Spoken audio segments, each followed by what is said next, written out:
Characteristics of narcissistic mothers. 1. Everything she does is deniable. There is always a facile excuse or an explanation. Cruelties are couched in loving terms. Aggressive and hostile acts are paraded as thoughtfulness. Selfish manipulations are presented as gifts. Criticism and slander is slyly disguised as concern.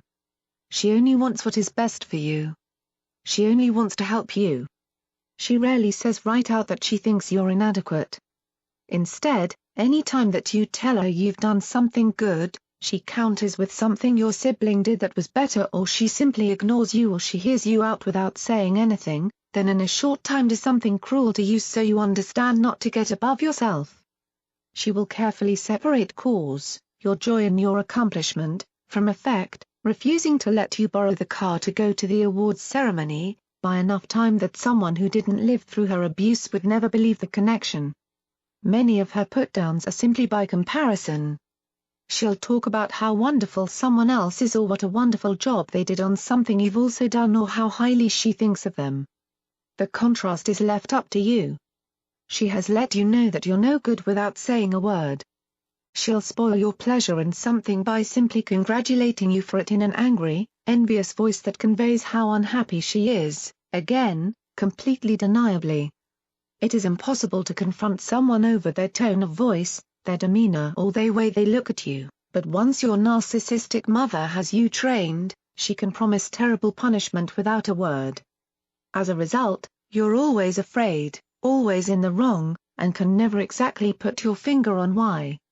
Because her abusiveness is part of a lifelong campaign of control, and because she is careful to rationalize her abuse, it is extremely difficult to explain to other people what is so bad about her. She's also careful about when and how she engages in her abuses. She's very secretive, a characteristic of almost all abusers, don't wash our dirty laundry in public. And will punish you for telling anyone else what she's done. The times and locations of her worst abuses are carefully chosen so that no one who might intervene will hear or see her bad behavior, and she will seem like a completely different person in public. She'll slam you to other people, but will always embed her devaluing nuggets of snide gossip in protestations of concern, love and understanding. I feel so sorry for poor Cynthia. She always seems to have such a hard time, but I just don't know what I can do for her. As a consequence, the children of narcissists universally report that no one believes them. I have to tell you that she always talks about you in the most caring way.